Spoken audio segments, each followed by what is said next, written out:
What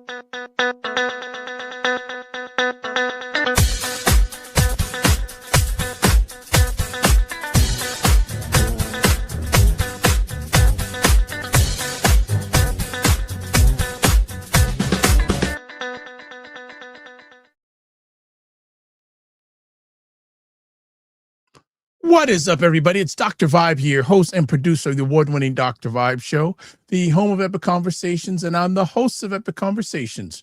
2018 Innovation Award winner, 2020 Best Podcast News Award winner, given out by the Canadian Ethnic Media Association. I also co-host and co-produce the only online show in the world for dads, fathers, and male caregivers. It's sponsored by Dove Men Plus Care. And being part of that movement, I've reached out directly and indirectly to not me, the team I'm a part of. Sorry, it's not me. It's the team I'm a part of has reached out directly and indirectly to over 500,000 dads, fathers, and male caregivers around the world. And as always, I'd like to say you're blessed, highly favored, a magnet for miracles, and a solution for someone's problem. We're broadcasting live on September. I was going to say September. It feels like a little bit September outside with the weather. It's gotten a little chilly. Well, the weather doesn't know what it's doing. Mother Nature is control. But today we're about, we are blessed. We just got a blessing into the green room. So we are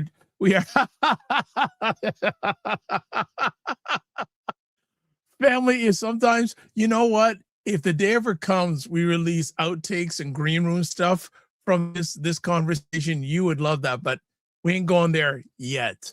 But here in Toronto, it's about like 32 degrees. Like earlier on this week, it was like very spring-like sunny weather. And then we had snow yesterday. I shoveled twice yesterday, believe it or not. I could have waited for once, but I don't get the exercise done. So that's okay. That's okay. But why you're not here to hear or listen to me. You are here to check out Primetime Saturday with Aisha and Lala. And they are both here. Almost didn't get me. Lala showed up. I did. Hi, everybody. And I missed a meeting yesterday. Y'all, it's been crazy. Like, I'm going to say something here just to share with y'all because most of the family knows about this, but it looks like we are definitely going to have a trial for my sisters on the 31st of this month. So we've been really back and forth with the attorneys and things. So my brain has been kind of scrambled. So just finally. Yeah. What? It looks like it, but I'm trying not to get excited, but it looks like the judge said this is enough. It's time to move forward. You guys need to be ready. Good. Hey. Good. Well, progress is always good. That's got to be a good win for the week. It is. That's my win for the week. I'm coming in hot.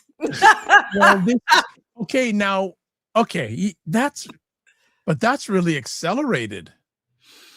Yeah, well, it's been 3 years and 3 months. Yeah, but from the time you had a new lawyer to now trials happening, that's quick. And I like her. I like this attorney. Okay. She actually gave me her personal phone number and said, don't call the office, call me. We had a really great conversation this week. And I'm not going to say any more than that because I'm pretty sure I get stalked. And if you're watching, okay. Hi. Wow. Okay. Let's put it over to Aisha K. How's your week been? And give us a win. I'm trying to think. My win this week was just that I took time off of social media. It was great.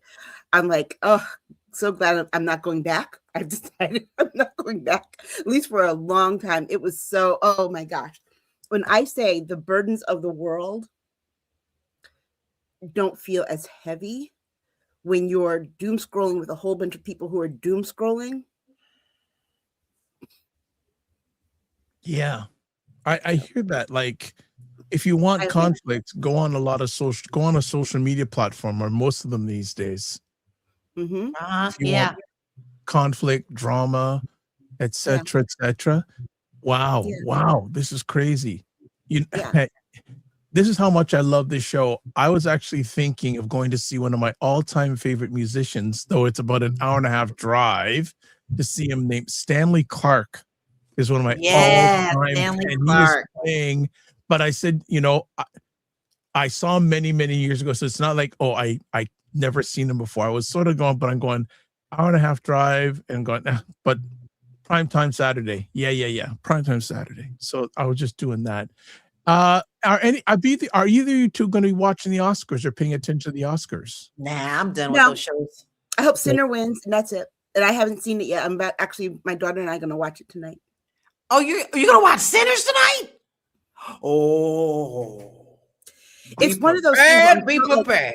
I felt like I needed to be in the right mind frame because heavy material. But it's so good. It's so Have you ever seen it before? Who, me? Yeah, more. No. I know, Lala, you have. Aisha, you have. Mm-mm. I'm gonna stop right there. All right. Yeah. Don't say nothing else. Nothing else to say. Look who's in the house already. Regina is in the house. I am so grateful somebody has a source on the Unfiltered Truth. Attended a No Kings Marshal training today. About 30 volunteers showed up. Good vibe. Wow. Regina, you are all in. I mean, I'm with you, Regina. Putting them marching boots on. Yes, ma'am.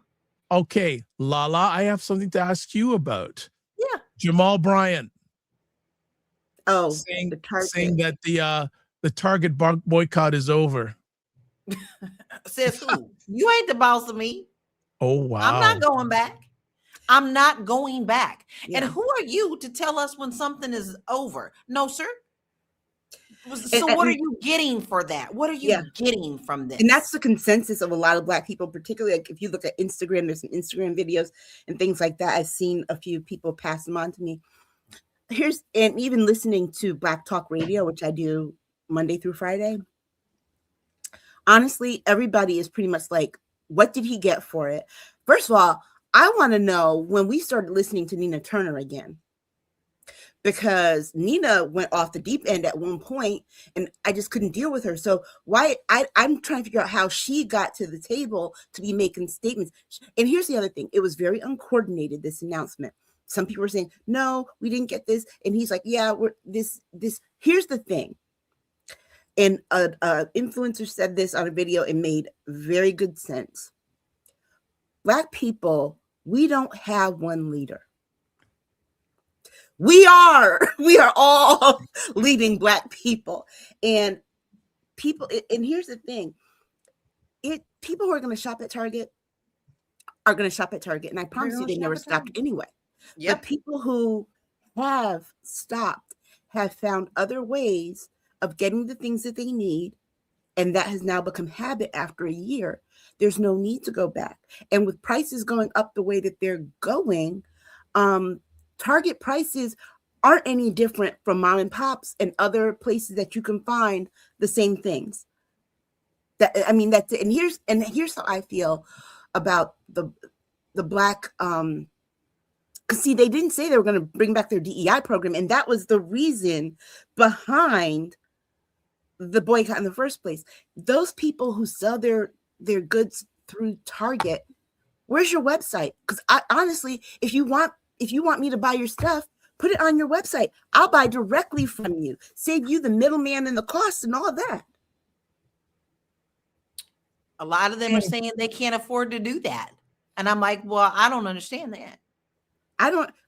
It costs you less to do that. You charge the purchaser shipping. I don't understand. It doesn't cost a whole lot. Here's the thing. And then you don't have to share your profits. How much of your profits do you have to share with Target just to be featured in their store? I don't know. It just seems like, but Black businesses, let's just really be honest though. Black businesses struggle with these types of things. They struggle with the foundations that most white companies, majority of white companies, and also white women companies don't deal with, because a lot of the times we lack the business principles because we haven't been taught. and we don't know what to do. So these are the situations that we end up in, where now a lot of them are also losing money because a lot of us are not shopping there. So what is your plan B and C? Right. All right. You need somebody to make sure you call me. Get in touch with me. You need a communications person, a public relations person. Get in touch with me. I'm going to jump in. Look, I won't take part of your profits. I'll take a flat fee off the top. I won't take part of your profits. Promotion. Let's do it. We're in already. I love this. This is good. Let me get to some comments. Jen Myers, fan number 1, says, hello, everybody. Regina says, I've been marching for years. I'm not going back to Target, and I used to be a loyal shopper there. When I went there at Christmas, there were only white shoppers going in and out. Yep. Enlightened Beings, Love Purse says, hi, family. Good to have you here so early. Regina says, I had the stomach flu, but it is over. Feeling strong and motivated in capital letters. Love is stronger than hate. Hello to all. All right, I think one of the challenges that a number of Black businesses will say they have is that, okay, whites don't support us. I think even a bigger challenge at times is Blacks don't support a lot of Black businesses. So yes, we have that problem. We have that problem. We have that mentality. Yeah, but guess who else has that problem? Guess who else has that problem? It's not unique to us, because you go to mom and pop stores in these little places. Because remember, I live in Connecticut, so the majority of Connecticut's white, and you go in these little towns and stuff. Guess what? Those stores are struggling too. Because guess who's not going to those stores?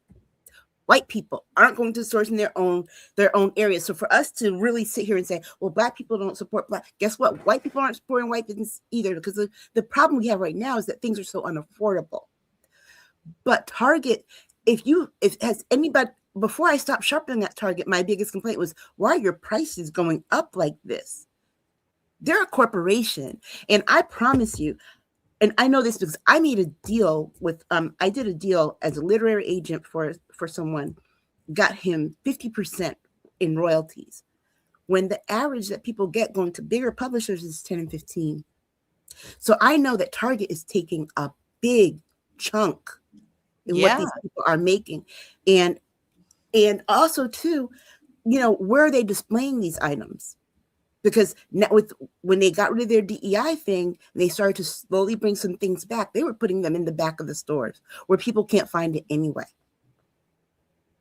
And then again, how many different beauty products do we absolutely need? That is I think that's the other thing that we struggle with in terms of businesses, is selecting the right businesses. I don't need any more oils. I don't need any more soaps. I don't need any more lipstick, face creams, any of that. There are other things that I do need. Jill had shared with me and Lala a website where you could find some of these other things, like there's like laundry detergent, trash bags, toothpaste. I love that. And those are the things that people need. Diapers. There was one company that did diapers, Black owned. So those are things that we have too many people putting too much emphasis and the same products and industries over and over again. When I worked for the that's all we can do. Right. When I worked for the South Carolina Commission for Minority Affairs, one of the things that we complained about, and this has nothing to do with that kind of business, one of the things we complained about when it came to social services was duplication of services.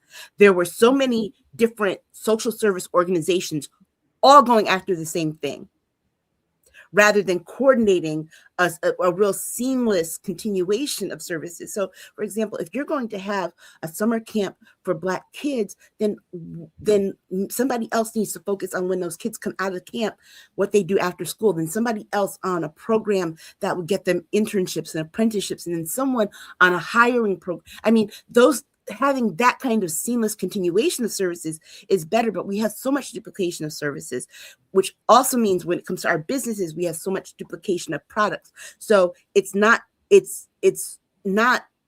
really competitive for, like, particularly in the beauty space. Mm-hmm. Yeah. I mean, how many more products of curly girl stuff do I need? Mm-hmm. I'm sorry, I don't need any. Yeah. Both of your faces. I wish I could have got a screenshot right there. That was priceless. You know what?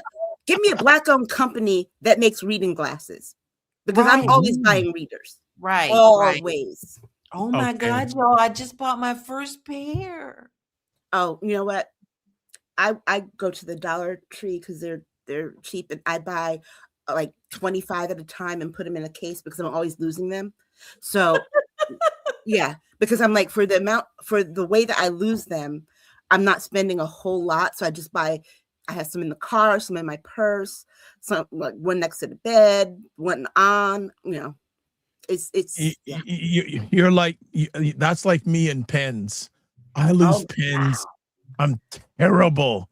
Until I started buying this one brand, I don't put that down, and I know when somebody stole my pen because I'm not the one who uses it. That's the only one I buy. Okay. So I done slapped Mr. Will a couple times. Give me my pen back. Yeah, and I think things like products like that. Look, let me tell you Don't something. take Lala's pen. I just bought a stack of office supplies. Like last week, I got some legal pads and some new pens and things. Did you have to man, take out a loan? You stocked No, up. actually, I got there was a sale at Staples. But if I knew of a Black-owned company that does those kinds of things, Yeah. I'd be all in. All right, let's do some quick things. Dr. Tachi's in the house, says good evening all. So Dr. Tachi, that I'm watching my roadcaster. So anytime you want to jump into the conversation, the mic is open. Also, Regina, which I think she's one of the presidents of the Dr. Tachi fan club, says blessings and greetings, Dr. Tachi. So Regina's happy because she's got all you in one place. And then Dr. Tachi goes, hashtag pen thief. Yeah, I'm serious about my pens. I use them. They're called Tulle, Tull. I think they're from France. They're my favorites. You know what's strange? And before we go to break, I use keyboards so much. Do you ever feel funny having to write something out? Does it feel weird to you at all? Not anymore, because I do my journals every day, and so I make myself write. Yeah. Sometimes if I'm typing like that, but I've gone back to that's one of the reasons why I bought so many supplies. I'm going back to doing my writing pen to pad. Okay. There's just there's a different way that you think when you write pen to pad versus when you're sitting in front of a screen. I like sometimes the odd time I've got to sign something, it's like weird. It's going weird. I struggle with, and I know other left-handed people do too. I really struggle finding pens that feel right in my hand. Thank you. I'm a left-hander too. Thank you very much. Wow, that's the challenge, right? Is finding the pen that feels right in your hand, because I don't write with the hook. I just turn the pad. Well, what's even so, I think you had mentioned this before, and I agreed with you when we were in school, finding those desks that were meant for left-handed people, and then the right-handed people would hog the desk. Or when I was in kindergarten, they had the left-handed scissors, right? Yes, and it had a green top, and all the other kids had red. And I grew up in a house. I was the only left-handed person in the house, right? So I knew how to cut with regular scissors. So I remember I just grabbed a pair of scissors, and all the kids at the table, you can't have those scissors. You have to use the green ones. And the same thing with I don't know why they gave me a green pencil. All the other kids had a red pencil. The pencil is a pencil. It's not adjusted for a hand. Right. It didn't make any sense. And I hated that. So, my daughter is right-handed. Both of her parents are left-handed. So when I had to learn how to teach her how to write, I asked my mother, how did you do it? And my mother told me that she sat to my left so she could put her right hand over my left hand and guide me that way. And that's how I did with my daughter. And so, it helps to have a mother who's a teacher. Dad was a teacher. There we go. Those things, right? We've got something in common. But finding a pen that feels right in your left hand is a challenge. Yes, it's a magic feeling. It's a magic feeling. It's all right. Feeling when you're right-handed too, and you got the right one. Don't steal my pens. So before we go to break, we're gonna change up a little bit today. Girlfriends chat with Aisha, Lala, and Jill Jones at Patreon and Substack. One day TikTok, on YouTube. Thank you very much. Waiting for that. Primetime Saturday store. There's the link for it there. Join our Discord group. Please email me at dr.vibe at the dr.vibeshow.com or click on that link. Subscribe to the Dr. Vibe Show on YouTube and hit the notification button. Please like the Dr. Vibe Show on Facebook, LinkedIn, Instagram, TikTok, Blue Sky, and Substack. One of those will be going. You can guess which one.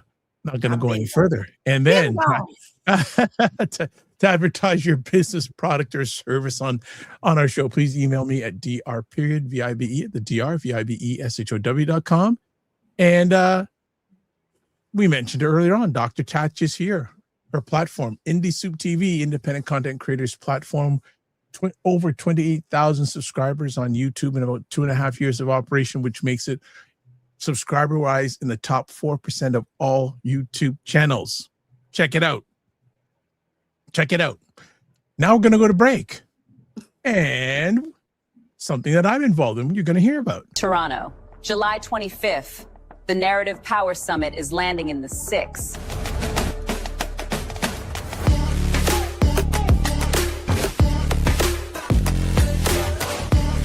This is about ownership. This is about controlling our story. If you're serious about narrative power, strategy, and ownership, this is the room you need to be in.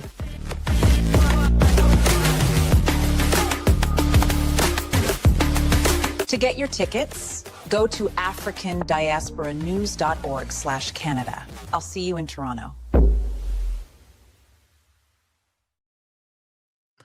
Yes. Love that. That is awesome. Yes, African Diaspora Narrative Power Summit. And it's going to be in Toronto, July 20th. And check it out. I'm going to be hosting it. And I'm also going to be hosting the panel discussion. And one of the people that's going to be part of it, Philip Scott, who runs a platform, the African Diaspora News Channel, which has, if you look at all the channels combined, over 1.9 million subscribers. Wow. On YouTube. And he's been at the game for about 8-9 years, totally done basically on his own. Yes, with help from people, but it's a totally Black focus. And he has correspondents throughout the United States, some in Canada. I think he may even have a few in Africa. So he is developing a total global Black-owned, Black-focused news channel. And actually, I am interviewing him coming up next Wednesday at 12 noon. Nice. So if you are around, check it out live. If not, here we go right here. So this Wednesday, I'm speaking with Philip Scott, the founder of and chief executive of the architect of the African Diaspora News Channel. So check it out. If not, subscribe. You want to catch that replay. All right. So we've got our first story, and I have a feeling that we're going to get, well, this is ongoing, but we're taking a little different slant on what's going on over on the other side of the world. So check it out right now. Welcome to the Unfiltered Truth on the U.S.-Israel-Iran war. No spin, no scripts from think tanks, just raw facts cutting through the noise. This isn't ancient history. It's the shadow conflict exploding into open fire right now. The flashpoint. It started with decades of proxy wars. Iran arming Hezbollah and Hamas against Israel. Israel hitting Iranian assets in Syria. Then, 2024, flipped the script, direct strikes. Israel took out Iranian generals in Damascus. Iran launched 300-plus drones and missiles at Tel Aviv. Fast forward to June 2025. Israel's 12-day war pummeled Iran's nuclear sites at Natanz and Fordow, plus military bases. Iran fired back with hypersonics, overwhelming Iron Dome for the first time. U.S. involvement? Trump's back in the White House, greenlighting strikes from Diego Garcia bases while slapping maximum pressure sanctions. No boots yet, but carrier groups in the Gulf signal readiness. The hidden agenda. Unfiltered truth. This isn't just defense, it's power plays. Israel wants Iran's nuclear dream dead. Iran eyes regional dominance post-Syria chaos. U.S. oil lanes secure, China checked, and arms sales booming $20 billion to Israel alone last year. But the real weapon? Information warfare. AI fakes flood X and TikTok.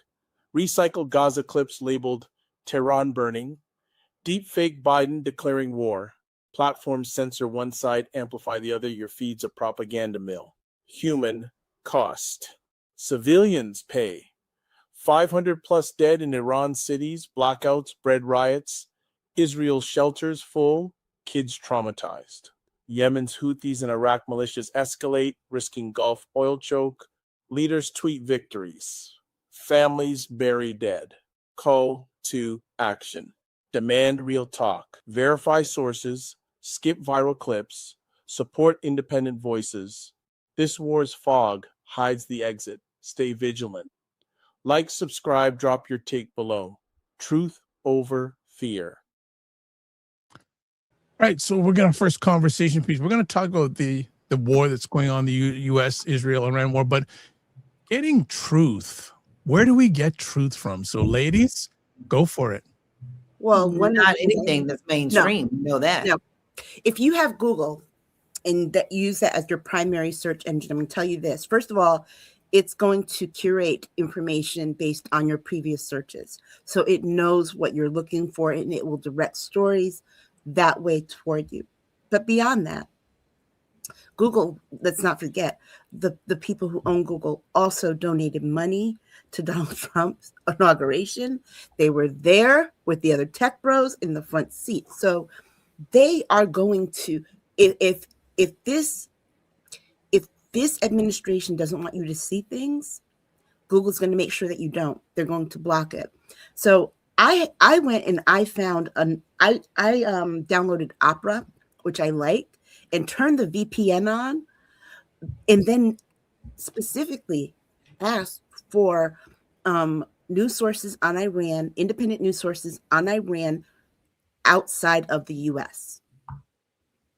And that's when I got a slew of information from Iran, from the Middle East, from Europe, from Australia, from New Zealand, from South Africa and Nigeria, and from Japan. And the things that you can't read, you can translate. Click translate, right? But these things, we have to know this, because our media is not telling us that, upward of 1,000 soldiers have been injured. Okay, we just know about, and we have a president who I don't even know if he acknowledged the 4 service members that died yesterday, but we're now at 12, right? But so many more that we know of. So many more have been injured, and not just soldiers, Americans. What is it, like something like 700 Americans around that region in different places like Dubai, like Kuwait, the UAE, they are being harmed in these strikes because of where they are. And when our government told them we're not going to help you, where were they supposed to go? So it has been very eye-opening, not just to hear about the challenges for people on the ground, but also the perception of the rest of the world in this. And I said this to Lala and Dr. Wright. I think I said it last week too, but I said it in one of our private conversations. People in this country, you're thinking, oh, this isn't a world war. It's just this thing.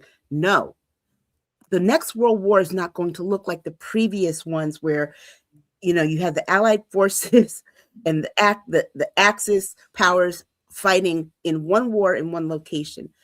What Trump is doing here is starting mini wars all over the globe. So So everybody's engaged in some kind of war. And, your eyes open when you see what's going on from the purview of people who are not in this country. And they're just kind of like, we don't understand why you started this. We don't understand what you're doing. And every day you keep changing your mission. There's no way we're going to join and support you, because we have to tell our people why we will be getting into that mess. We actually have to explain it. Lala, you've always been a proponent of watching information from various sources Yes. outside of America. Yes. What are you finding in the coverage? Because you've always been a proponent of that thought process. Well, it's interesting because just last night I was watching something that it's called the European news thing, and it's not like it's like one of those things when you subscribe to a television station, you get like this information channel that's not necessarily part of the media thing, but they do report about things all over the world, and they all, every last one of them, are like, what are they doing? What is the plan? There's no plan. It just seems like they just decided this is what they were going to do, and there's no plan behind it. And most of Europe is feeling the pressure of like, this is not okay. At what point are they going to step in? I don't know, but I think they're going to have to, because the fact that we have bombed so much, and then Israel has bombed and used the neighboring nations, and now Iran is like, listen, I'm sorry, neighboring nations, but you either need to get them people out of your nation, or we're going to have to bomb you, because we are going to be protecting ourselves. And it's maddening to know that when I'm talking to people who are giving this propaganda back that they've been fed, I just was on the phone with someone today who literally made me scratch my head. I'm like, what news are you watching? And then I go, okay, CNN, because you know nothing. You absolutely know nothing. And spewing the lies instead of going and also doing the research themselves. They're too lazy to go and do the research themselves. I'm sorry, a lot of Americans are too lazy to do the work that they need to do to find the truth. Mm-hmm. So it's maddening to me to know that all you have to do is just do what Aisha did. Mm-hmm. Yeah. That's not hard. No, it's not. And it scares me more, because people are first of all of our media is compromised. All of our mainstream media is compromised because this president keeps suing people, and he keeps telling people he's going to pull licenses and arresting reporters and all of that. It's all compromised. But I want to tell you this about the retaliation and the spirit of retaliation, not about just the war itself, specifically about that bombing of the school. The fact that this man can't even say, I'm sorry, we made a mistake. We used old information. It was our fault. And he keeps saying, well, I don't know, it was us. I don't know anything about it. You're the president. What do you mean you don't know? And if you are, if you don't know, then we need to really consider the 25th Amendment. But here's the thing. That right there, those were innocents. That's the kind of stuff that radicalizes people. These crazy crackpots in the U.S. who think they know everything walk around here. Oh, no, it's their religion. No. You killed their children. That's why people aren't out in the streets. He's like, oh, why aren't they going out in the streets and taking over their government? Because guess what? That right there, you did that. Their government's like, let us protect you. It pulls them in that direction to support the people who said they're going to protect their kids from being killed. So much so that Iran made it a point to show many pictures just in the last 48 hours of them in the streets, just like that. While you're lying and saying we're not in the streets, we're in the streets. But what really gets me and what bothers me the most is this is a game to them. And literally using game images, like using we games to pretend like this is a game and that we're bombing people. This is where we are now. And so Iran is doing the same thing. Yeah. So now we are literally talking about little boys with big balls trying to see who's got the most power. Because Iran's not going to give up. Y'all, we told y'all last week that Iran has nothing to fear and nothing to lose in their eyes. So at our military's expense and lives, they're playing games. Yeah. And it gets worse because we're in It's a very serious moment. And the degree of unseriousness coming from this administration is insane. The UFC training FBI agents, that is the most ridiculous thing I've ever heard. They're not law enforcement. They don't come in contact with anything dangerous. They're making choices. And what are they? What? Because Kash Patel, let me tell you something. We've had this conversation, me, Lala, and Jill. Look, if you want a nerd in charge of things, you get you a Jerome Powell, not a Kash Patel nerd. Okay? Because the Kash Patel kind is so desperate to look like a big, strong man. It's like, dude, if you want to go do UFC training, go do it on your own dime. But leave that nonsense away. And having a child named Big Balls create content for the website using gamer info. I was so angry when I saw that, because they aren't taking it seriously. And let's be very clear, and this is what I'm learning from reading the other news sources. Iran is still going to be going after us long after Trump after this. Long after. If you want to talk about holding a grudge, if you can, trust me. If I have permission to interrupt, just want to catch up on some comments a little while back. Dr. Chachi says, I love handwriting. I write in cursive. Me too. All right. Enlightening Beings, Love First says, this is so much worse than we are being told. Yep. Dr. Chachi says, indeed, people act if research is like getting surgery. And Enlightening Beings also says, the world is organizing. You, as an average American, doesn't know that. Yep. And then right. Regina says, I watched a clip, unfortunately, from Bill Maher's Real Time last night and had to fight projectile vomiting. He was going on about, quote, reforming Islam, unquote. WTF, question mark.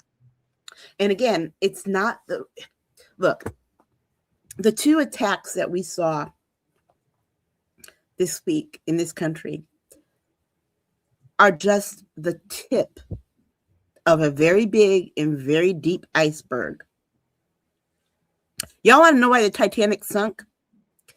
Because the iceberg part that they saw above the water didn't look like it was that bad, like they could get around it. They didn't realize how deep it went into the ocean to the point that it tore the bottom of the ship. That's what's happening here. The thing that the little part that we see is so small, but what's underneath and down below the surface is so big, it's so massive, and it is so dangerous. I told Dr. Vibe this yesterday when we were talking that, we think this country is going to be able to protect us from a terror attack. They can't even protect our kids from being shot up in school. And nor do they care. So what makes you think that they're going to care about killing all those girls in another country when they don't give a flying fuck about what they're doing here in America? Right. And all you big boys with your all you little boys with your big guns, talking about, oh, well, I'll just shoot. No, you won't. No, you won't. You know what you're going to do? You're going to do like you always do. You're going to go in a corner and shake to death. Meanwhile, we're not just talking about these war games. This is like an earthquake. You have an epicenter and things move out. And because of not just what's going on over there, our military being put into danger and all that stuff, you're talking about everyday cost of living. And people are not, they're just talking about gas, which, by the way, just 2 minutes ago, a good friend of mine in Los Angeles just posted how much her gas is, $6.29 for the lowest price gas. The premium is $6.67. We are at the beginning of this. You're talking about food. You're talking about fuel for your homes. You're talking about, this is never ending. So the average American is going to be paying so much more when we're already in such a crisis mode that nobody wants to talk about because they pay for you not to hear about it. And job losses and everything else. That this is not going away overnight. And here, let me be very clear too, right?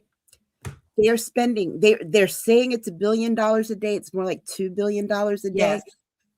But they had to cut the budget. Remember? They had to cut Medicaid and SNAP because we didn't have the money. Meanwhile, Hegseth is spending all the money on lobster and crab. How about that? Yes. And a makeup room for himself. And a fund for Donald Trump's library, $60 million fund.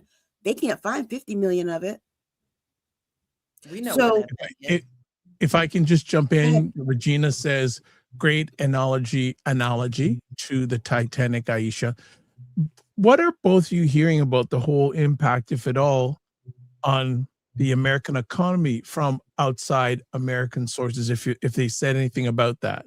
Yeah, the news thing that I was telling you about last night, we're really talking about the straits that all the tankers are going through and what that is going to look like for the rest of the world. Right. I was really I was just like someone is finally, like, I'm hearing this finally, because the way it's presented in America is like, like to be short term. Right. And that's a trigger word. Guys, wait a minute. What was that? Short term? What is it? Short term pain, long term gain. Yes. And so now you hear that on every single outlet in those exact parroting. It's the craziest thing. Well, this little news channel was not. And they were literally talking about what the costs are going to be for the rest of the world, in particular, United States of America. Yeah. And I mean, as far as the American economy, I don't think the rest of the world can even assess the impact on the American economy, because Americans can't even assess the impact on American economy because they've lied to us so much about the money. Money keeps missing. They're not accounting for it. They're just taking here, taking there. That we still don't even know what the savings that Doge did and where that money went. So we don't even know what the American economy is going to look like until the next administration, if it's a Democratic administration. And then these stupid people in this country are going to be like, well, Democrats fix it in 4 years. Nah, baby, he's doing generational damage. That's going to take a couple of decades. Our great grandkids. Right. It's going to take some decades to repair the damage that he's doing right now. But I promise you, he is adding $1 trillion in debt. I think you're being generous. What's the next thing after trillion? Right. I think at the end of this war, it'll be a couple $1 trillion in debt, because remember, Bush did the same thing, but Trump is going in hard. They're not just firing one missile strategic, here, go. When they get that point, they're like, okay, strategic, we're going to go here, send 30. Maximum power, maximum implosion. That's what Pete Hegseth wants. They want they're doing it for video. And now we've mentioned, outdated information, but let's take a step back, because I want you to understand what that is. You hear about this, but let's put it into play. The girls' school that was bombed and all those girls died, used to be a military type of facility many years ago, right? They used AI on old technology. And that is why that school was bombed. Yep. Because according to them, that was still a military facility. Hold up now. Let's even go a little bit. Let's back up a little bit. Okay. Anthropic said no to the government because of why? They came out and said the statement, you're trying to use AI technology for things like this in warfare, and you cannot rely on this type of information. AI is known to be wrong a lot of the time, and no matter what you feed it, you may still be wrong. In this case, that was true.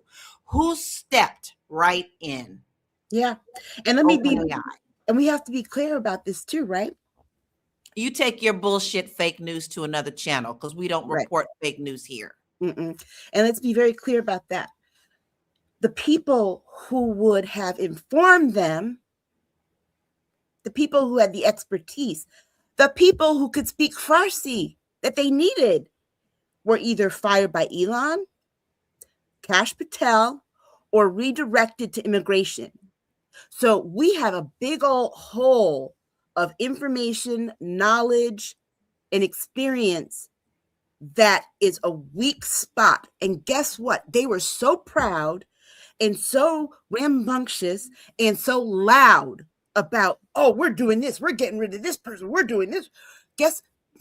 That news just doesn't stay in America, people. Everybody else is like, oh, weak spots. But then guess what? Let's not forget this. We're talking about Russia helping Iran. You know where Russia got some of its information? You guys know. I don't know that. I'm guessing that some people, trolls particularly, don't know how technology can work. But you can put two phones side by side and clone one, right? Who was riding in the beast with Trump last year? And Trump doesn't use his secure government phone. No, how he uses his own what a personal cell concept. phone, right? So all the information that he gets, the worst thing he could have done was had that man Putin in this car that's supposed to be so secure from outside interference. The only way you can get into it is to be inside of it. So there's no security here. Let's be very clear. Trump had a phone conversation with Putin after he learned and knew that Putin was giving information to Iran to hit us. Why would you go and have a private conversation with that man that was buddy? Oh yeah, I'm gonna look out for you, but you're doing this. Don't do it. Look, you can wag your finger all you want. He's in that for the long haul. He knows he doesn't have to go to another election. But let me interrupt. Mm-hmm. So Dr. Tati says library and Cheeto in the same sentence. Exactly. And Regina goes, how did the U.S. not know the Strait of Hormuz was not going to be impacted? Because we got a bunch of college dropouts and people who don't freaking read in the government running the government. I mean, honestly, what the hell is Erica Kirk going to do as a consultant to the Navy education, whatever it is? Right? You're going to do that in the middle of this? Home raising kids? Isn't that her platform? Isn't that what they want other people to do? But again, she has no experience. We have a bunch of people who have no experience in over their freaking heads. And yes, Americans are going to die overseas. But we have already had one American die Thursday. Okay? And don't expect, here's the thing. People who do terrorist acts, they learn from the mistakes or from the blind spots in previous acts. I know a lot of us are probably expecting a big thing like 9/11.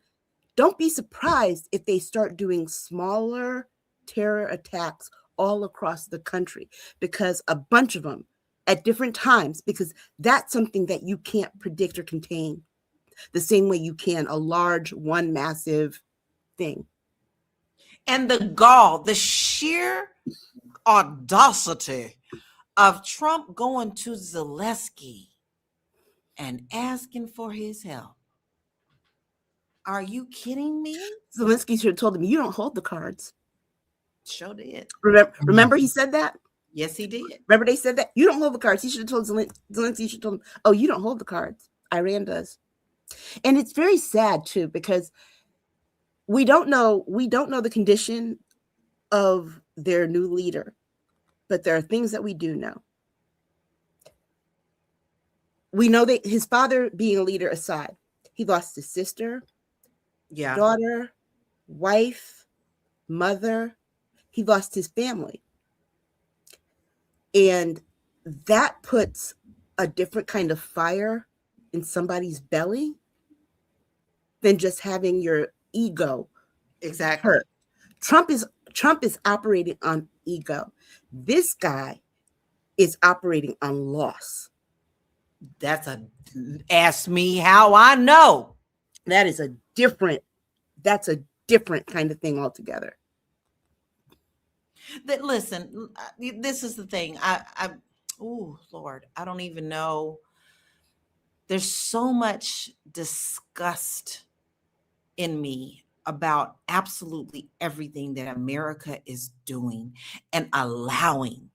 Let me be clear. Let me use Aisha's term. Let me be clear.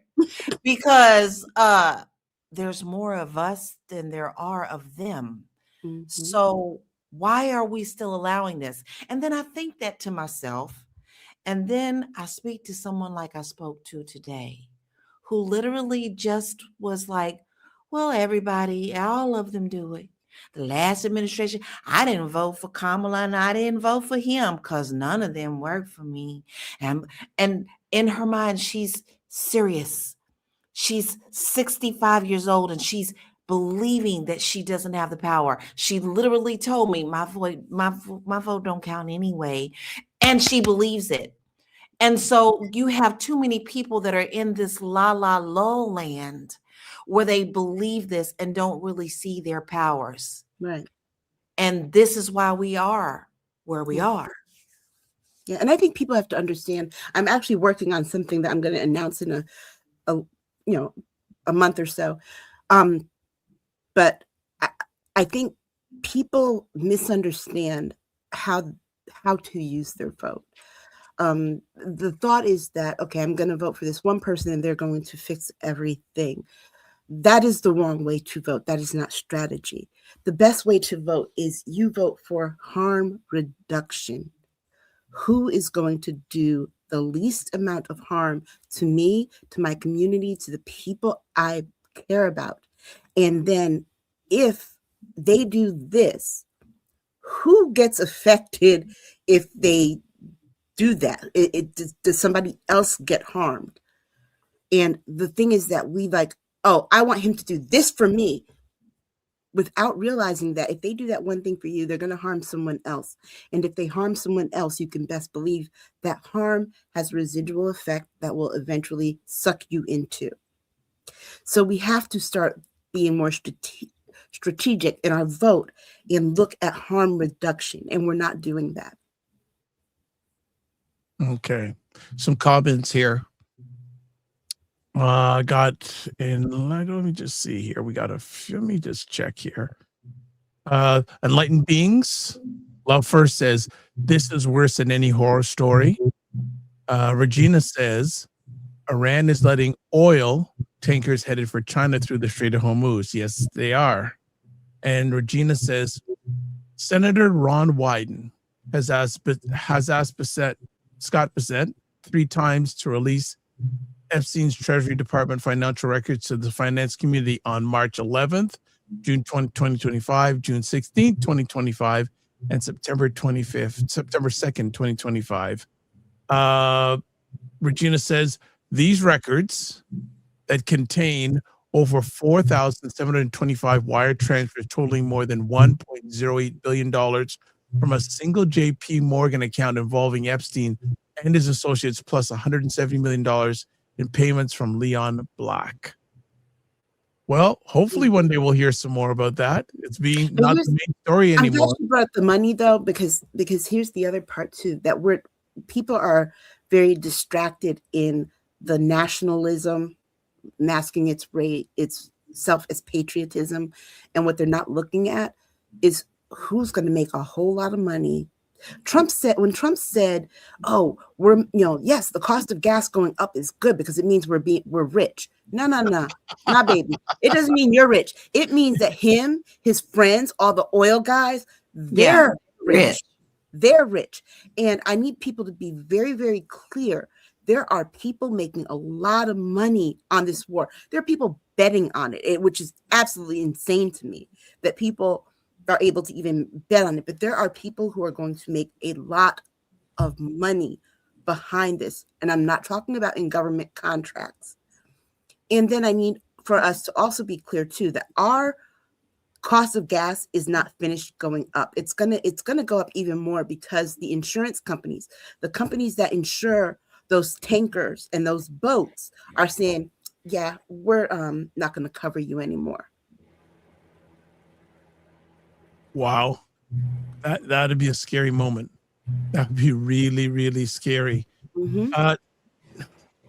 Do you see this administration ever getting the point of providing the real truth? No. I had What? to ask. What? Trump tell the truth? He lied over 36,000 times his first time in office. Look, he's going for a record now. He's trying to get to the 100,000 mark. No. And as long as mainstream media has the fear of him in them, Americans aren't going to get the truth either. You know when the truth will be learned. Right now, look at it now. We're 25 years after the first venture into Afghanistan this fall, right? We're just learning about where a lot of that went wrong now. 25 years. It's going to be another 25 years before we even think to know even a little bit of the information. Because guess what? The books, I promise you, I feel sorry for whoever has to be Secretary of Treasury after this. The books are in such bad shape. Have you ever, anybody work in like finance or have to do budgeting or something for a company? Yeah. And they give you a book and it's in shambles.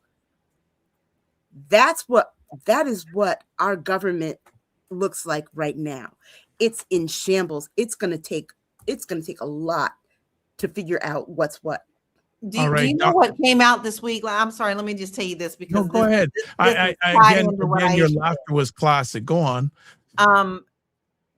Aisha saying like we don't know what this looks like. Well, Musk decided that everybody get in there and take everything. Do you know what just came out this week?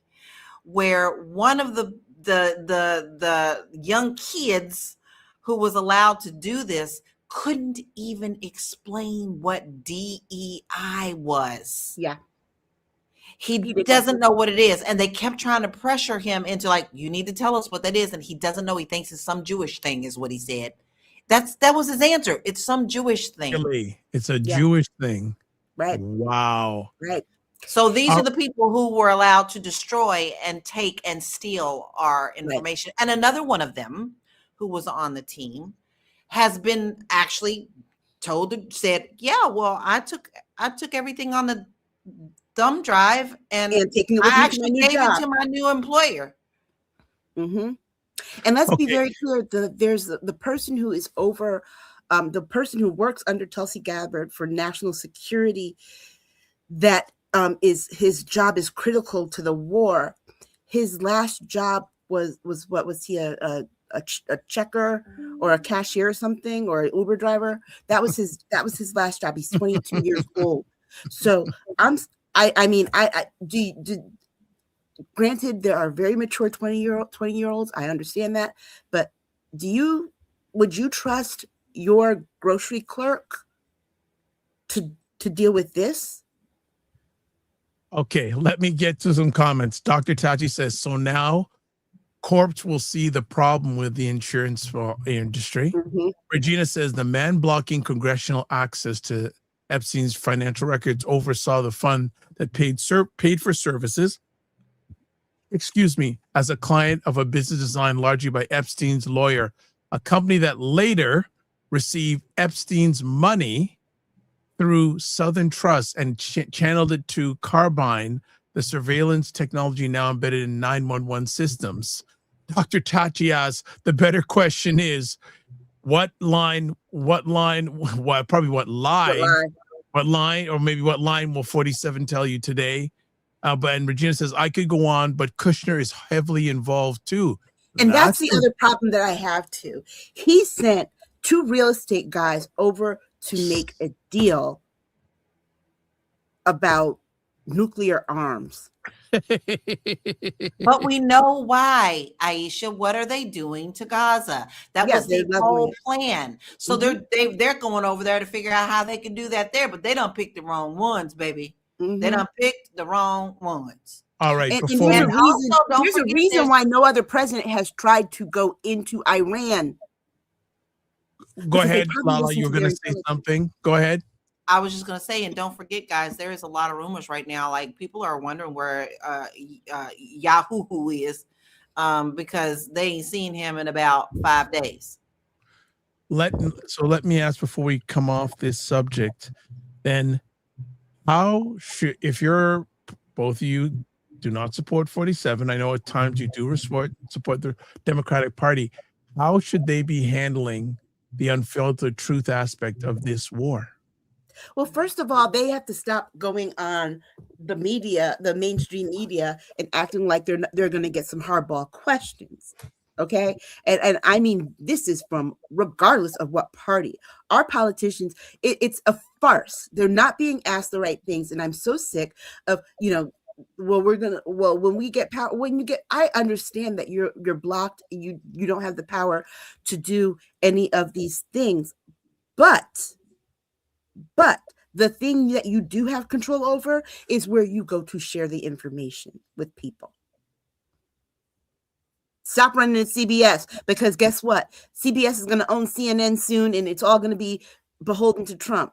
It's all your stuff's going to be highly edited. Stop going to some of these other sites. Go to independent sources. Go to people who are going to ask you, and don't shy away from the hard questions. And I think that was one of the things that I just thought was so ridiculous with Pete Hegseth and Caroline Levitt pressers this week, was because they're full of people asking them softball questions when American lives are at stake. Okay. Some more comments. Dr. Chachi says they were trying to build an all-inclusive resort for the wealthy in Gaza. Yes. I don't think that's off the table yet. And then it's not off the table. That's their plan. Regina says Tulsi Gabbard ran a presidential campaign ranting against 47's withdrawal from the Iran nuclear deal in 2020.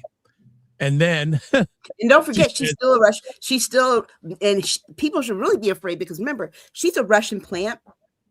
And who's Russia helping right now? Russia referred to her, that's our girl.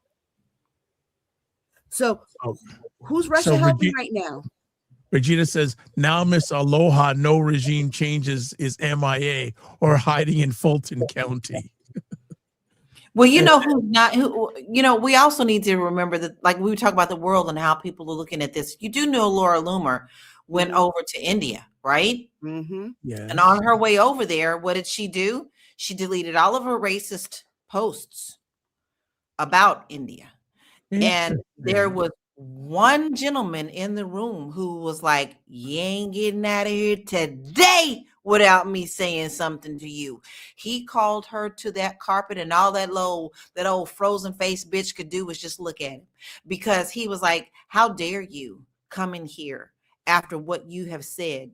Do you not know that we've seen absolutely everything that you have said about us? You don't even deserve to be in this room. And I was so proud that someone called someone straight to task for him that they're not doing here in America. Yeah. And she couldn't say anything because that man was not holding back. And more people need to do this about this whole administration. Yeah, like I am still amazed at what is that guy, Todd Blanche, when he announced the thing about the Epstein files, and he said, yes, we retracted pictures that were related, that had nudity, harm, and death. Wait a second, I'm sorry, did you say deaths? Not one reporter asked, what do you mean deaths? They just let that slide, like that man didn't even say it. All right. Well, look, at the end of the day, what you guys know, I keep saying that one because I still don't believe it. So if I'm correct me if I'm wrong, then both of you are saying go to independent sources and go take a look at sources outside of North America. Yes. But the only way you can do it is to get a VPN and change your browser. Download another browser. I use Opera, turn the VPN on, and I get to see sources that when I try to go to Google and look at it, they're not there. They aren't. I'll do you one better. There's a great one called IP Vanish. Go do it. Okay. All right. Well, let's go to our next conversation piece. So we'll get a video to start it off. And here we go. Today, we're diving into the status of voting rights in America. With 2026 midterms looming, is your vote safe? The SAVE America Act is front and center, pushing proof of citizenship rules that could block millions. Let's break it down. Current status. First, the big picture. Voting rights are under siege. House Republicans passed the SAVE Act back in February, mandating citizenship docs like passports or birth certificates at polls. Trump's team is pressuring the Senate, but it stalled for now. Critics call it the worst suppression bill yet, targeting naturalized citizens, students, and low-income voters who often lack easy access. Think about it. 9% of Americans, over 20 million, don't have these docs readily available. In Black and Brown communities, that's even higher due to historical barriers. States like Texas and Georgia are already rolling out mini SAVE laws, stricter ID checks, automatic purges of inactive voters. Last year alone, 1.5 million legitimate voters got scrubbed in battlegrounds. This isn't protection, it's a power grab dressed as security. Impacts on Black voters. Black American men and women who are eligible to vote, this hits home. Voter suppression echoes Jim Crow, long lines in urban areas, poll watcher harassment, and now digital barriers. The SAVE Act could disenfranchise 700,000 naturalized Black citizens alone. Remember Florida's 2000 recount? Multiply that nationwide. Midterms mean control of Congress and state houses where redistricting and school funding live. If we sit out, policies on jobs, healthcare, and justice reform stall. But here's hope. Courts have smacked down similar laws 80% of the time. Groups like the NAACP and ACLU are suing, and states like Michigan are expanding access with same-day registration. Resistance and action steps. So, what can you do? Number 1, check your status at vote.org. Get that real ID or passport now. 2, register 3 friends. Apps like Vote 411 make it easy. 3, join the fight. Text VOTE to 32375 for local canvassing. Family, you've overcome poll taxes and literacy tests. This is our moment. That's the voting rights crisis unfiltered. Hit like, subscribe, share. Let's protect the ballot box. All right. So we've got Voting Rights 2026, SAVE Act Crisis Exposed. Oh, well, we already got to go. Yeah, I wanted to just get some comments from the last one. Regina said, you got to love the war between Loomer, Kirk, Owens, Tucker, Shapiro, and our favorite Megyn Kelly is a hot mess. You can't tell them apart. They all look like that. The facelifts. And Regina says Fetterman withdrew from supporting SAVE. Now we can get into the topic. Go ahead, ladies. Well, okay. If this is really about voter ID, they would just pass a clean bill. And I know a lot of people don't understand what a clean bill is. So let me explain this to you, how legislation works. When they want a clean bill does exactly what they say it's going to do. Just that one thing. No, there's nothing else added into it. Let's get it done. Those usually pass through pretty quickly, actually. Clean bill would just be, we want voter ID and specify a specific type of ID, like a passport, for example. And then they would do the job of funding it. Because remember, passports, all these ID things, they're expensive. And for people who don't have the money to do it, it's a hardship. So basically, what won't they do? They won't vote. This is not a clean bill because they threw some trans stuff in there. They're trying to get a whole bunch of other things passed under the radar of saying it's voter ID. And so, like I said, when they're very serious about things, they put money behind it. This bill is there to disenfranchise. Mm-hmm. They want to be able to choose their voters, not the voters choose who represents them. Exactly. And that should not be partisan. We should all be able to choose who we want to represent us with our vote. Period. Across the board. And I mean, this SAVE Act is more, it's not a labor of voter ID. It's not a labor of voting rights. It is one man's gripe that he lost an election. Because guess what? The one thing I have to say this, think we all have different opinions about how the last 3 elections have been held. But the thing I can say about 2020 would have been the most difficult election to steal for anyone because we were in quarantine. Mm-hmm. That is a very critical thing for people to understand. We were in quarantine. So because more people were able to vote, but also every state had very specific ways of allowing people to vote to keep people safe and healthy. We actually did paper ballots here. We did paper ballots. And that was harder that's something that you can't cheat on, because it had a barcode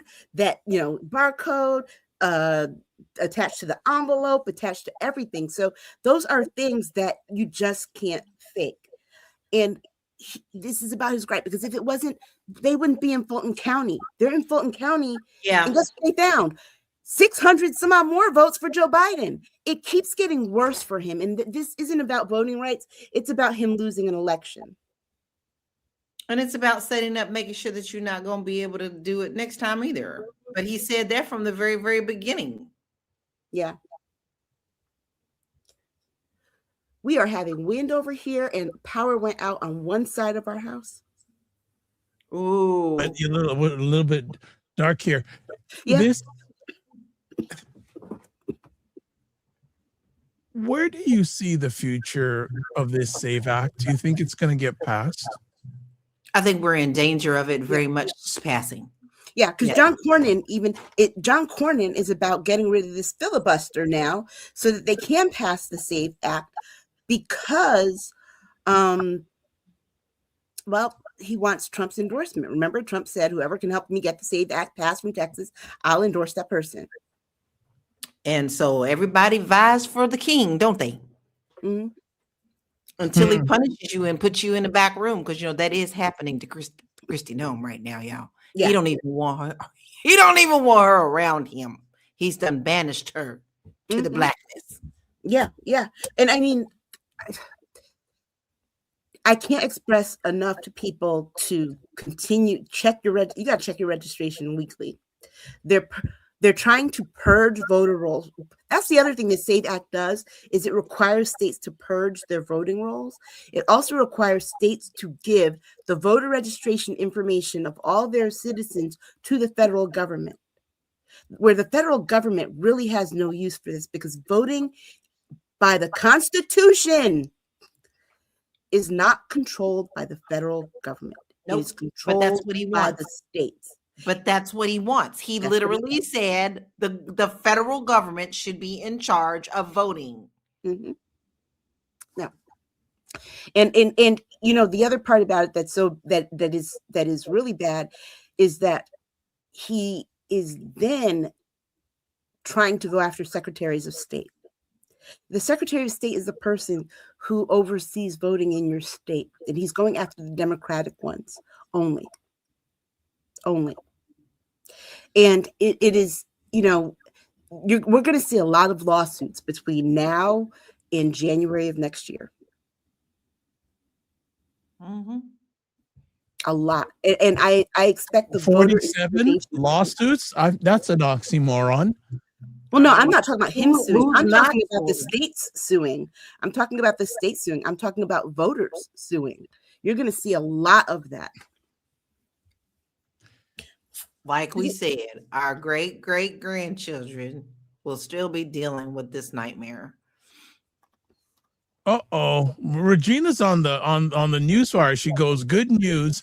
Mexico sent 2 of their Navy ships to Cuba with aid and blocking 47's oil blockade. Yes.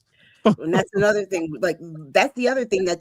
This man is eager now to get out of Iran so he can go into Cuba, because he thinks that'll be easier. Yeah, so pick your poison on what you're going to watch that day, because there's 50,000 fires going on. And let me be very clear. It's not just women. It's not whatever. If they turn over your voter registration and you even say that you don't like, they'll connect it to your social media. Because remember, the social media companies are in his pocket too. And so what you'll have is, if you even say something, you might be one of his ardent supporters. You might have voted for him 3 times, but if you're like, I hate that we're in this war, past that, say that, these people will be able, oh, you know what? Let's purge that person off the voting roll. Exactly. It allows the government to pick and choose who gets to vote. All right. So actually, for people who are not, okay, Regina says Scheinbaum rocks. And Dr. Chai saying he didn't count on Persian fury. and I'm also going to, for people saying, what is this SAVE Act? So I'm just going to put up a part and read a part of an article from The Guardian, outside of America, by the way. The SAVE Act is a rebranded and expanded version of last year's Safeguard American Voter Eligibility SAVE Act, which passed in the U.S. House but didn't get a vote in the Senate. This year's version includes expensive documentary proof of citizenship requirements and criminal liability for election officials from the initial SAVE Act, in addition to a very strict voter ID requirement for casting a ballot and a provision that requires states to regularly turn their voter rolls over to the Department of Homeland Security. Every voter would be affected by the Save American Act, says Xavier Prasad, Senior Policy Counsel at the American Civil Liberties Association. Quote, regardless of political affiliation all across the country, unquote, it would disenfranchise potentially tens of millions of valid U.S. voters, he said, as people would face more barriers to voting at every step of the process. Right. It is a quote, it is a sweeping effort to solve a problem that doesn't exist, that would require vast, expensive new bureaucracy to be built in a few short months before a major election, unquote, said David Becker, director for the Center of Election Innovation and Research. Quote, it's a recipe for disaster, unquote. Changing the rules in the middle of the midterms with primary elections already passed or underway in many states would cause, quote, absolute chaos, unquote, said Greta Bidavicus, and if I got the name wrong, my head, not my heart, Director of Policy at the Center for American Progress. Quote, there's no doubt in my mind that this would disenfranchise people, unquote, she said. So here's what the bill includes. What it would do when registering to vote or changing any element of voter registration, a person would need to show proof of citizenship, such as passport, birth certificate, in person at elections office. So I'm not going to go into more detail, but there's a large amount of people in America that don't have a passport. Right. Next part here, voter ID. What the bill would do, a voter would need to show, quote, valid of photo ID identification to vote at the polls or by mail in federal elections. For people voting by mail, it requires them to submit a copy of their ID, both when they request a mail ballot and upon its return. The bill does not accept ID cards issued by schools or colleges. Legal liability for election workers. What the bill would do, the bill says elections officials who register a voter without proper documentary proof of citizenship would be subject to criminal penalties and fines. It also opens up an avenue for private citizens to sue an elections official for registering someone without proof of citizenship, a so-called private fight for action. Voter rolls. The bill would require states to turn over their voter rolls to the Department of Homeland Security regularly. The federal government has sued multiple states and requests access to their voter rolls, which election officials believe will lead to erroneous targeting of voters' removal. You think? Okay, our Constitution already says that non-citizens can't vote. Anyway, that's the part for me that people are, well, the undocumented are voting. And you know what, let's be very clear. There are 2 classes of people who can't vote: non-citizens and people who have committed certain crimes. Okay? If someone is here undocumented and is that considered a crime? It's not a crime. They have a right to be here. Right. They have to do due process. But if they're not here with due process, why would someone who's trying to hide everywhere else in life decide, oh, I'm gonna draw attention to myself by going to vote. It doesn't happen like that. And it is so small. But the people who are complaining always talk about, oh, well, the illegal immigrants are gonna, you never hear them talk about, oh, what about all the criminals? What about all those January 6 people that got pardoned, getting rearrested and rearrested? There is one guy who got pardoned who's now has a lifetime prison sentence because he molested, raped 2 little girls, and he's going to jail for life. Should he be allowed to vote? No, but the thing is that this is solving a problem that doesn't exist because Donald Trump has a bug up his ass because he lost an election in 2020, and he doesn't want to be held accountable if Democrats take over the House. The only way this is going to pass is if it passes the Senate. And right now, for the Senate to pass it, they need a 60-vote majority because of the filibuster. So they would have to get rid of the filibuster first. And the challenge with the filibuster is like, okay, you know what? If we get rid of the filibuster, remember, Republicans won't always be in control of everything. At this point, I'm thinking we have way too many rules. Can we just knock them out the way and get these idiots out of office? Obviously, they don't play by the rules. So, I've never been one who said you should be the rebel all the time. But at this point, somebody's going to need to be a rebel.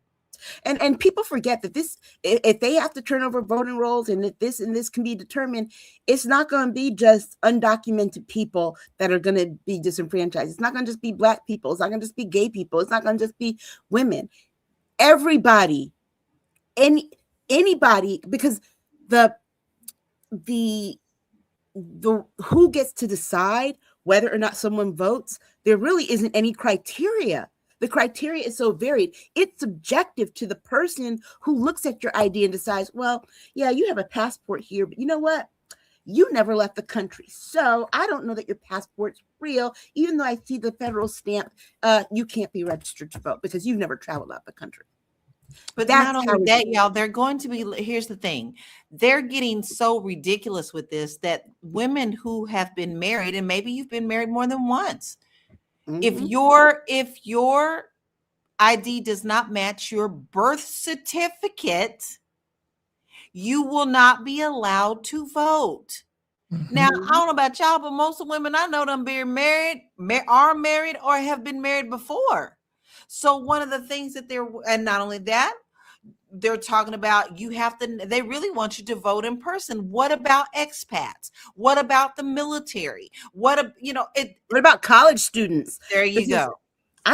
When I was a grad student in Nashville, I voted in Tennessee because I was going to be there a couple of years anyway, but I couldn't we vote in November before Thanksgiving. I couldn't get home to Connecticut.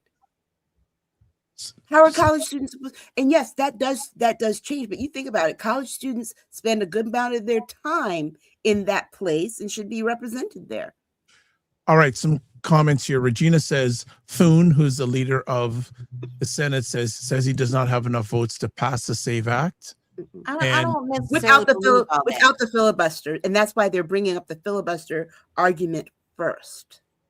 And then Dr. Tachi says they are manufacturing problems. Non-citizens have never been able to vote. Thank you. Regina also says the bill will likely get a vote and fail, an outcome that has triggered a full-blown meltdown among MAGA activists who had hoped for a dramatic Senate shutdown. And that's why they're going after getting rid of the filibuster, because if they get rid of the filibuster, then they can just have a simple majority to pass it. And I think that what Thune is saying about not having the votes, even with them removing the filibuster, has a lot more to do with John Fetterman saying that he's not going to support it now. Because if he did, he probably would have been the vote that they needed. But remember, they have a majority in the Senate, and that is why they want to get rid of the filibuster. Oh, look who's here. Daily Scrum News says, last week, I said the American casualties were in the hundreds and well over 1,000 were injured. Then the Department of War upped the injured and dead to 1,200 and over 150 injured. So there you go. Let me ask. Mhm. I know what you're going to answer, but I want the viewers to hear. Ideally, who does 47 want to be able to vote? White men. White men who support him and their wives, just because, you know, they're let their husbands tell them how to vote. That part. And let's be even clearer. He doesn't want people in blue states to be able to vote. Right. He doesn't want people in blue counties to be able to vote. He specifically wants people, if you want to be clear, just the Bible Belt and that strip of states, North Dakota, South Dakota, Wyoming, and Montana. Okay. Some more update from our friend Donovan at the Daily Scrum News says major breaking news out of Landstuhl Regional Medical Center, Germany. The hospital now has dedicated itself to treating only injured and dead Americans, all other surgeries diverted. That means that the numbers are higher than we think if Exactly. they are closing an entire unit. And yeah. Because So look, the last time we saw something like that, it was COVID. there you go. Well, family, keep an eye on this SAVE Act. I know. Oh, Dr. Jack says, then this is exactly when the blue state should say there are no more subsidies from these honky tonk red states. Subsidies. Oh yeah, I'm for the blue state saying, you know what? If this is the case, then we're just not going to be paying back into the federal government because we don't get it. The return on our investment doesn't make a difference. We pay out more than we get back. Okay. Well, this will be a story that we will keep very much an eye on. So subscribe to here because we're going to be talking about it. All right. November ain't that far away, but this is going to be, this SAVE Act will decide the November election.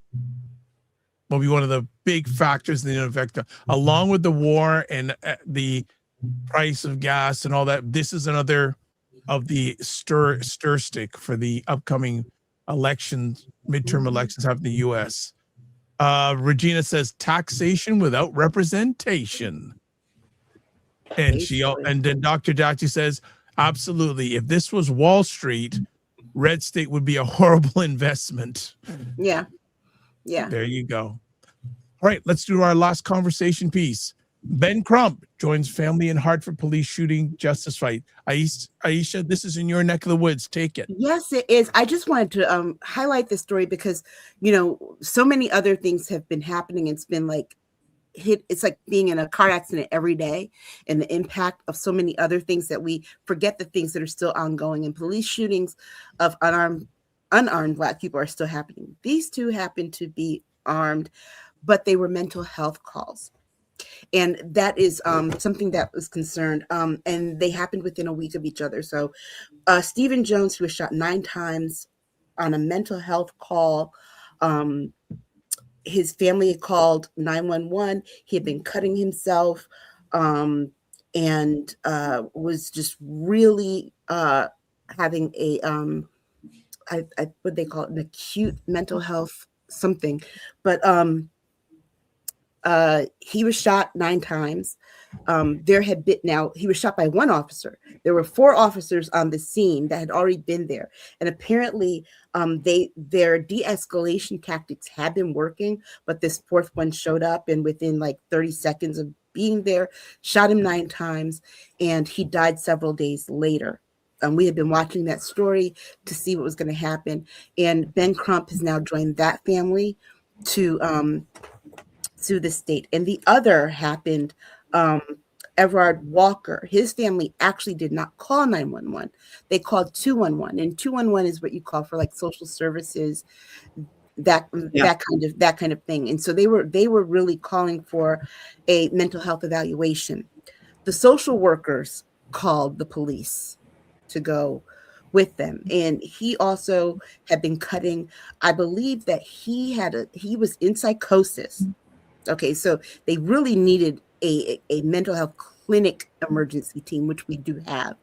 But his daughter had died. He had stopped taking his medication. He had stopped eating and sleeping since October.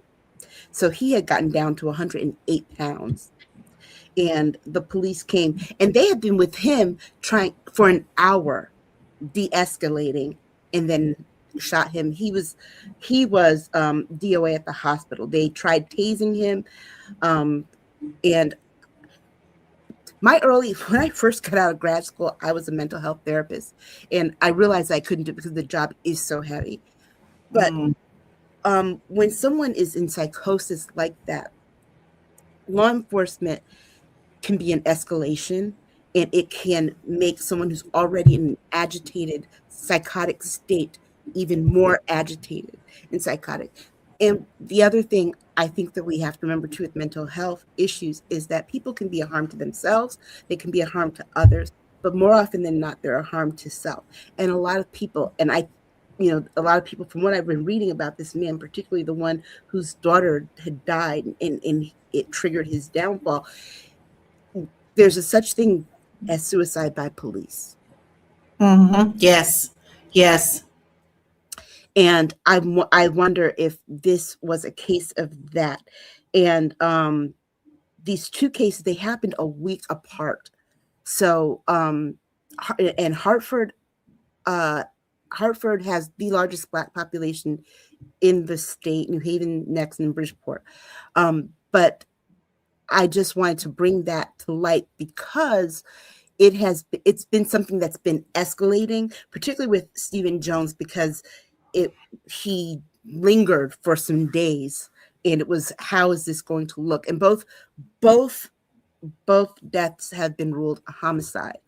Thankfully, we've got a pretty good Inspector General's office, and we have state laws for how these things are investigated and looked at. And the state, both families are giving the state, their attorneys are giving the state 30 days to respond and comply, and then they'll file suits. And so we'll see how those things are going to go.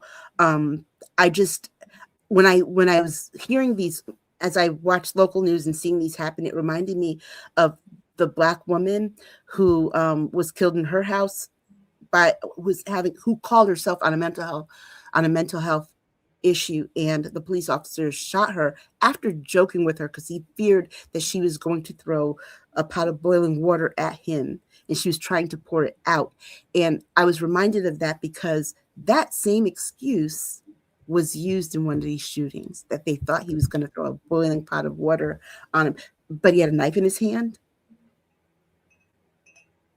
So I just want people to be aware that these things are still ongoing.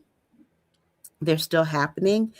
And to encourage our community, when it comes to mental health, we've got to do better in terms of seeking treatment, getting treatment, and in early diagnosis as opposed to these crisis stages. Because once things get into a crisis, one of two things are going to happen. Either the police are going to come or a mental health person is going to come. But more often than not, it's going to be the police. And the police are not trained in de-escalating mental health crises. They do not have that skill set. They are there they can de-escalate violence. But oftentimes you have to remember that's when violence is being thought of from a rational person, not someone who's in a state of psychosis or some other kind of mental health state. Thank you for that. Lala, anything you want to add? Nope. Because I know, I'll just say at high level, you have some concerns about the police and justice system, but that's a whole other conversation. It is, but I'm also keeping my mouth shut. Yeah, I just say yes. Yeah. Like the old song, our lips are sealed, right? Yeah. Our lips are sealed. All right. I think, ladies. Oof, the wind. Oh my God. My whole house just shook. The wind is really bad. That's not a good sign. No, we've been having brownouts all week. So this is no, that's not a good sign. So before your house may blow down, which we're not saying it's going to, before we do that, let's find out ways that we can get in touch. So there's a lady named Key who we didn't know was going to show up today or not. She was flying in by the seat of her pants. And just like all of a sudden, she just showed up. Tell us, how can we get moving? What is that, Tim? Music in the background. Oh my goodness, I have background music. Hello, everybody. It is Laura Lala Key. And if you want to find me, you can find me on my website at laurakey.net. I have a lot of free things there for you, especially now when things are getting ready. This week, I'll be uploading an emergency preparedness workbook. You need to have that for your households. Even when we're not even worrying about this, you need to make sure that your household is in good order and have enough supplies in the house. I also have an Etsy store. There's some really fun things there as well. So please make sure that you do that. And if you just like the things that we're doing and you just want to share a coffee with me, go on and buy me a coffee. And we can even schedule a time to have coffee together. Hey, what's the update on your course? Oh, my course, y'all. I done sent out emails to managing brokers on the courses. The course is now ready. And so I will be taking orders for Lunch and Learns by the end of this month. Excellent. I want to copy that email. Thank you. All right. Thanks so much. All right. Let's go over to Aisha K. Sag, who says she's gone off of social media, so I don't know how we're going to get a hold of them. Go on. Oh, you can find me on the Discord. Okay. There you go. And yeah, that's pretty much it. I've got some things working. So yeah, stay tuned. Okay. That was easy. All right. Let's do here. All right. So with myself, it's really easy. Taplink.cc/the drvibeshow.com. I want to say thank you to everybody today for hanging out. Dr. Tachi put a laugh emoji with the way Lala responded. What's that sound? I thought this had some good background music to fade it out. And Daily Scrum News says LOL. All right. Before we call it a day, few quick things. Both, you know what? Subscribe to the Dr. Vibe Show on YouTube and hit the notification button. Please like the Dr. Vibe Show on Facebook, LinkedIn, Instagram, TikTok, Blue Sky, and Substack. And what else? Oh, I know one other thing we got to do. Let me just transition here. Do it real quick. There we go. You can watch replays of Primetime Saturday with Aisha and Lala at the Dr. Vibe Show on YouTube, Facebook, and LinkedIn, and the website, the drvibeshow.com. Don't you love Lala's response when she heard that? She goes, what's that sound? What's that sound? I thought that was, you know what? Lala has so many classic Facebook screenshots. We have to make a collection. Maybe one day show them during a show. Classic Lala facial faces. That'd be a good thing. All right, let's call it up. Live your life as a dream. If you can dream, you can make it. Sometimes you have to get small to get stronger. Block assumptions. Aim bigger, aim better, aim higher, aim wider. Love, faith, and respect. Don't just manage your time, manage your energy. Remember to give yourself grace. And if you're not making money, make history. Try to do both and make it better. Want to thank everyone. Your continuous support, whether you're watching live on the replay, it's appreciated and not taken for granted. God bless. Peace to you all. Keep the faith and walk good.